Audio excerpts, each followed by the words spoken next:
It's the Kyle Hyman Show on Redeemer Radio.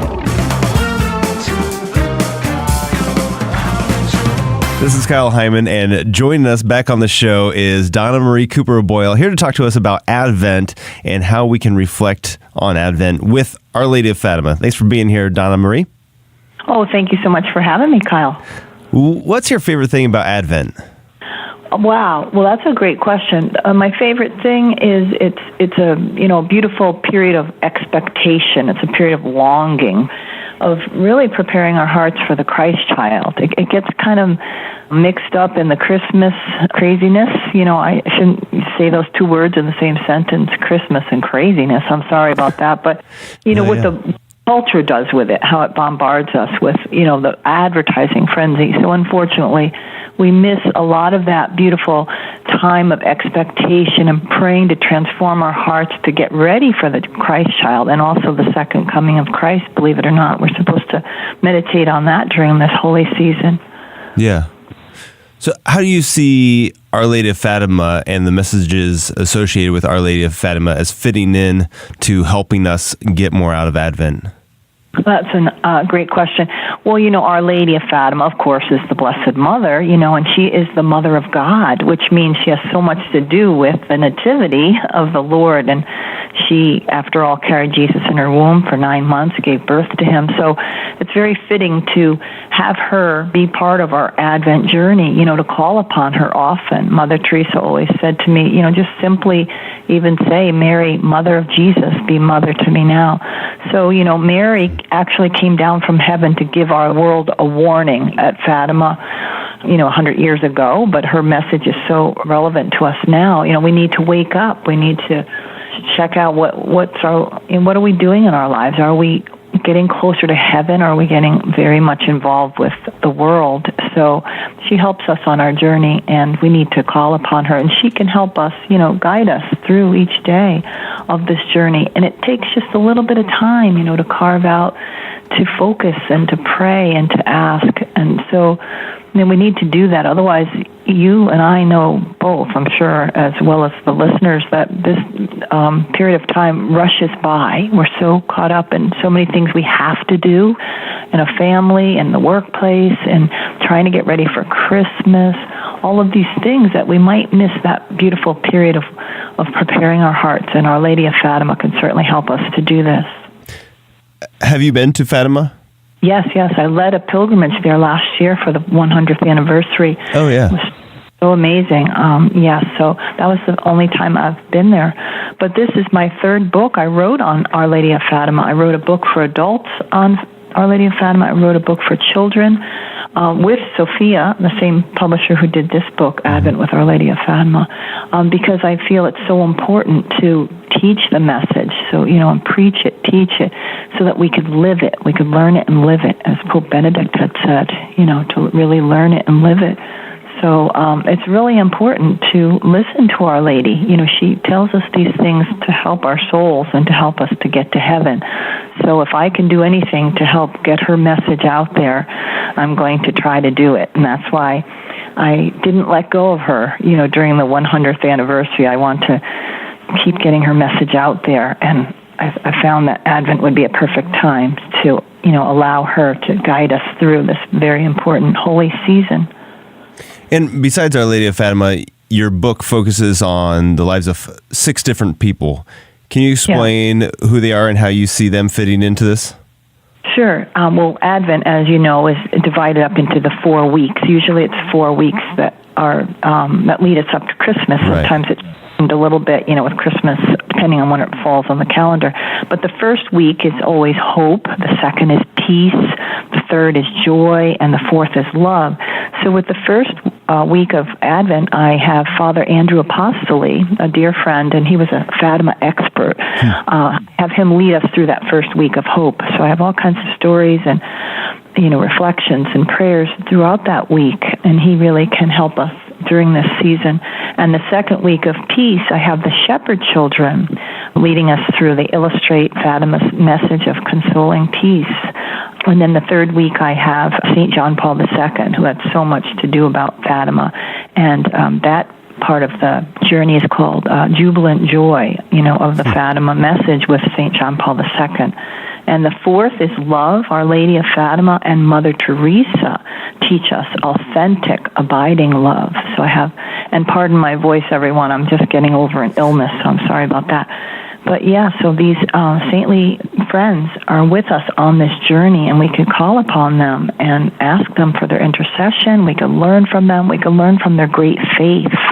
That's those little children were, all under 11 years old, and they possess that gift of faith, which we all have in our hearts. We're all gifted with that faith as one of the theological virtues, at our baptism. So we're supposed to let that beautiful virtue grow in our hearts, and we need to grow it by using faith, by using that virtue and praying for a deeper and an increase in faith. So these little children can show us so much. All of these people can show us and teach us so much on the journey through life. This pilgrimage through Advent, but also through our lives. We can constantly, continually look to that wonderful communion of saints of which we are a part. They have so much to teach us. So I think it would take more than a lifetime to learn what they have for us. But if we keep trying each day, we'll get closer and closer to learning more and to get closer to our Lord Jesus. We're talking with Donna-Marie Cooper O'Boyle. Her latest book, Advent with Our Lady of Fatima, is out and it's available, and it's a great reflection in Advent. You have different reflections for each day. Can you walk us through what a daily reflection looks like? Sure. Thank you for asking that. That's a great question. Well, each day, my husband and I are actually doing this together at the breakfast table. So it, only takes a few minutes. He's always in a rush to get to work, but he's taken this time with me. The words that I typed into that manuscript before this book was printed are now coming alive in our own prayer lives. So I encourage others if they can. So you just, you open up the book to that day. It'll tell you, Sunday of this week, for instance, Father Andrew exemplifies great hope through persevering prayer. And then there'll be a section, there'll be a verse from Father Andrew or something, like scriptural or something else from Our Lady. There'll be a verse to begin the day, and then there's a portion of text to read. It's not very long. It's just a page or two, just short, and hopefully you'll find inspiring about Father Andrew or that saintly person of that chapter. Or Our Lady. So you read something, then you have a very short reflection. It's just a paragraph. And you reflect upon that. Then there's a prayer you can say together with your family or by yourself, and an act. So it's a suggestion of some way to put your faith into practice. Something like offer a sacrifice in reparation for sinners as Our Lady of Fatima has asked. Strive to convert your heart today with God's grace and Mother Mary's help, remembering that conversion of heart should be a daily occurrence. So each day, there's a story to hopefully stir your heart and a way to reflect upon it, a way to pray about it and to act. And then, the next morning or the next evening, whenever you can fit it into your busy life, you go on. You allow these saintly friends and Our Lady to guide you through this beautiful season. And it's just taking a little bit of time to, focus our hearts and our minds on this, on our journey through Advent. Otherwise, we're just going to get caught up into every single thing that's bombarding us, without having time to carve out for prayer, to be attentive. We're supposed to be attentive this Advent, to stay awake and to pray for a conversion of heart. Yeah. You mentioned Mother Teresa, and we've talked in the past how you actually knew her and were influenced by her. How did she influence your writing, do you think? Wow. I didn't realize it at the time how she influenced my writing. It just unfolded. I think her encouragement was wonderful because she read a lot of my writings, and she even wrote a foreword to one of my books, prayerfully expecting a 9-month novena for mothers-to-be, as I wrote that book on complete bed rest, and she read it and put her stamp of approval on it, and she asked me to continue to write for mothers and women and families. She said they really need it. Everyone needs so much encouragement. And also just her wisdom and her, the love that radiated from her really impacted me and transformed my own life in ways I don't even know yet, but some of it I do and really feel strongly about. So I try my best to pass along her words of wisdom to the world, actually. I never expected Kyle to be an author, a writer, a TV host on EWTN or international speaker. I didn't plan on that. See, God let that unfold in my life. He was calling me to that. I was just trying to mind my own business, raising my family, and thick and thin, through thick and thin. And but our Lord wanted me to also, get this word out, get the inspiration out to help people all around the world. And Mother Teresa certainly helped me in that way by praying for me, by being such a wonderful, holy example to me. And here she was, this little woman, supposedly frail or little and supposedly the weaker sex, right? But here she was, a powerhouse of faith, hope, and love. And I think she really teaches us that, God calls each one of us to such a mission. It might not be, pulling maggots out of someone that you find in a gutter anytime soon, but it's those consoling words or the time you give to someone who really needs to be heard, and the love you give within your own family and your workplace and neighborhood. So, she showed us that there's a real need for love, especially in the Western world where we're in so much rush, so much of a rush all the time, trying to make it to the next event. And we need to slow down and let our Lord work on our hearts and let Him love through us to help others, to heal the brokenness around us. Yeah. So how would you suggest that we use this book during the Advent season?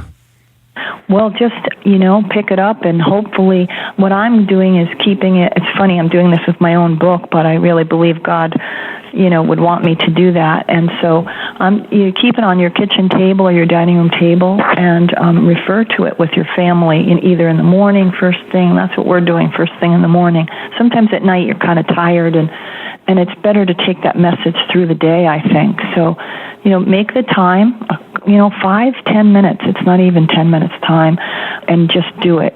Pick it up and do it each day. And if you miss a day or a few days or whatever, it's not the end of the world. Just pick it up again. So that's my suggestion: is to find that nourishment. You need to nourish yourself, and you need to nourish your family's soul. Right? Sure. All right. Well, I know people are going to want to get a copy and get going on this as soon as possible. So where can they get a copy of the book? Thank you for asking. Certainly go to Sophia Institute Press online because they're the publisher. You can get your copies there. You can go to my website, www.donnacooperoboyle.com. You can get there also, Donna-Marie Cooper O'Boyle. Amazon. Support, of course, your local heroic Catholic bookstore. I'm sure it's available many places, but certainly go to Sophia and to my website. Well, and it's also, I'll mention that it's available as an ebook. So if you don't want to wait for the delivery or anything, you want to get started on it right now, you can get the ebook and get going on it and have your daily reflections for Advent. So check it out. Again, it's called Advent with Our Lady of Fatima. We've been talking with the author, Donna-Marie Cooper O'Boyle. Thank you so much, Donna-Marie, for joining us again and inspiring us this Advent. Thank you so much, Kyle, and God bless your Advent journey and your families as well.